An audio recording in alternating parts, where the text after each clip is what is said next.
who was also in on that phone call, the former vice presidential candidate for the Democratic Party, Virginia Democrat Tim Kaine. Senator, good to have you. Neil, very glad to be with you today. Thanks. Senator, apparently President Zelenskyy, he brought up the whole no-fly zone thing. Obviously, he's maybe given up on that, frustrated by that, but he was asking for more lethal aid. Did he spell out to you what lethal aid would be? Neil, he didn't, but I think we know what he means. You know, we've done $3 billion worth of defensive military aid to Ukraine since 2014, $1 billion in the last year. But you're going to see Congress likely in the next 2 weeks probably do another $5 to $8 billion of military aid. In the last year, it's really switched heavily toward anti-tank and anti-aircraft defense capacity. But we're going to dramatically increase that, and I think there is strong bipartisan support for that, together with the sanctions, U.S. troops into NATO allied countries, et cetera. You'll see much more defensive aid flowing to Ukraine very soon. Senator, much has been made back and forth of how far we go with sanctions. There's been a bit of a rift in your party, how far you go, for example, with forbidding Russian oil. The president not keen, at least at this point, sir, to cut it all off. Nancy Pelosi open to it. Where are you on this? I think the U.S. should shut down imports of Russian energy. We should do that. We can do it unilaterally, and we ought to do it right away. There's also discussion about sanctions against Russian energy projects and companies. We need to, on the sanction side, we're so much stronger when we act in tandem with our allies, as the current sanctions have shown. So rather than do additional unilateral sanctions on energy, we need to work with our allies on that. But I think we should shut down Russian oil imports ASAP. Why don't you think the president has done that? I don't exactly know, but I think with the growing voices in Congress about it, I think it's likely to happen. I suspect the president is worried about the potential inflationary effect of the price of gas at the pump if we shut off Russian imports, which are 4 to 5% of what we import in the United States. We've dramatically reduced those imports over the last few months. But look, I think this is something that we need to do to help deprive Russia of resources. Senator, when President Zelenskyy was talking to you and your colleagues, did he mention, again, any push for, peace talks, additional peace talks? I know a third one is planned next week. And what might be some of the things that Ukraine could offer to stop this? And, of course, Vladimir Putin has said the government cannot be the government that's there right now. So President Zelenskyy would presumably have to step down. Did he talk about that? And did he talk about what he might offer to counter this? Neil, he didn't. But I don't look. A Putin statement that the legitimately elected government of Ukraine has to step down, that's ridiculous. You know, he can take a flying leap if that's what he is interested in. Zelenskyy shouldn't do that, nor should any ally ask him to do that. This is a legitimate government that was elected by the Ukrainian people, and he was elected after Ukraine had seen what Russian dominance of the Donbass has done. I mean, what Vladimir Putin has done with these breakaway, puppet states in Donetsk and Luhansk is convince every single Ukrainian, Russian speakers with family in Russia, he's convinced every single Ukrainian, we don't want that. Putin has turned all Ukrainians toward the West, and his request that Zelenskyy or the government step down, that's a non-starter. So we didn't really talk too much about peace discussions. I think the way peace is going to happen is the pressure on Putin internally from these economic sanctions with the oligarchs and others around him, and with everyday Russian citizens, running on banks and ATMs to get their monies out. I think it's going to take that internal political squeeze for Putin to change. It's not going to be done just at the negotiating table. Senator, do you have any idea how much the Russian people know what's going on? Russia's now, pushed out the BBC, Voice of America, Radio Free Europe.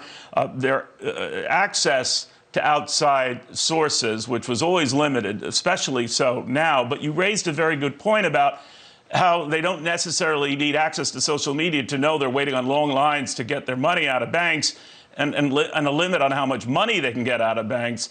Is it your understanding, sir, that the hope of Zelenskyy is on Russian frustration building in the next week or two, enough to slow Putin down, or maybe invite, an overthrow? Neil, that was my sense, both my own intuition, but also in talking with President Zelenskyy this morning. He was very complimentary of the force of these economic sanctions in Russia. You're right.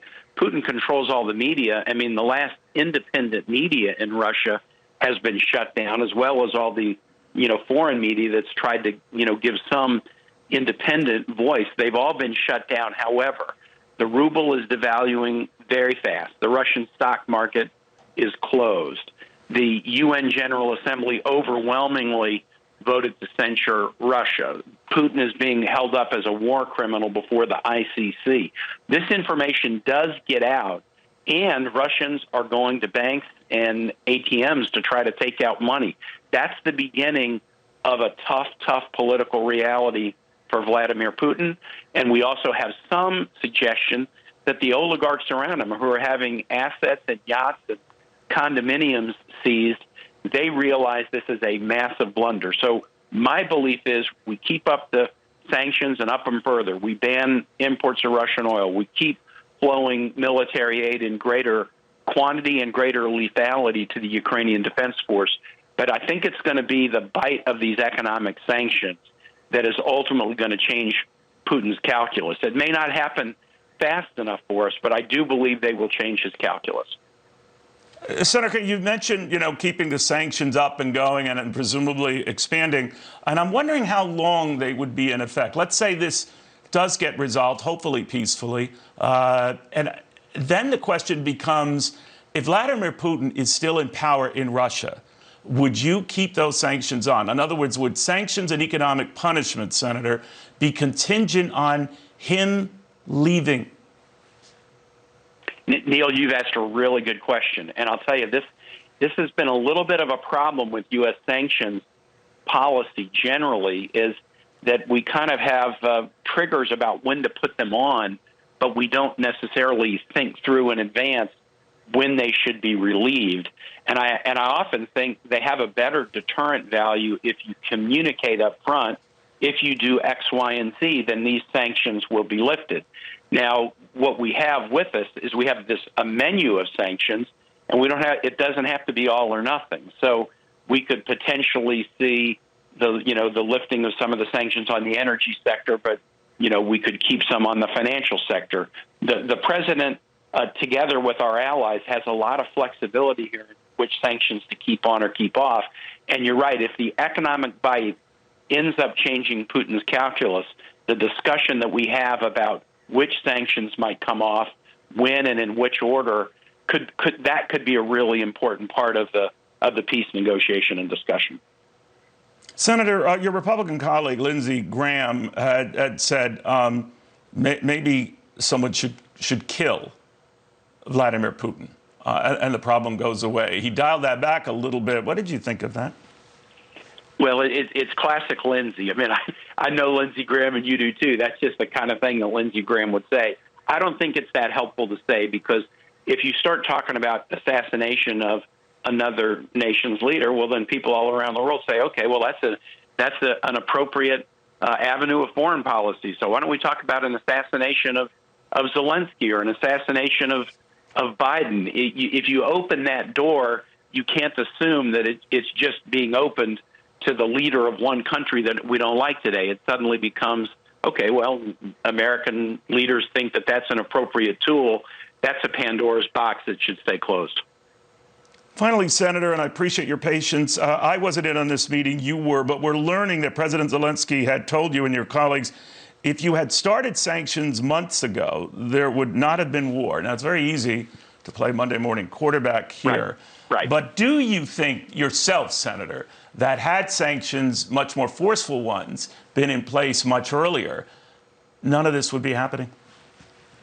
Well, it is a good question, Neil. I mean, and I know these sanctions really work when they work in tandem. If it's just the U.S., they don't work so strong. And here was something that I noticed going back into early November when I was meeting with my EU counterparts at security conferences or when they were in D.C., they viewed Putin's intentions very different than the United States did. We were seeing the same facts on the ground, movement of troops, et cetera, et cetera. But while the U.S. was saying, hey, look, Putin's going to invade Ukraine, even Zelenskyy and some of the other European leaders were saying, hey, don't panic. We think it's an exercise. We think it's a show of force.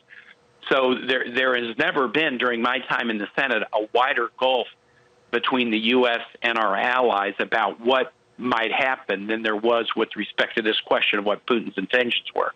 And as long as our allies didn't believe he was going to invade, it was very difficult to get them on board. So just to use one example, we really wanted the Nord Stream pipeline to be canceled. That was very, very tough for Germany to do. The Biden administration was able to get the Germans to commit. We won't cancel it, but if Russia invades, okay, we'll cancel it.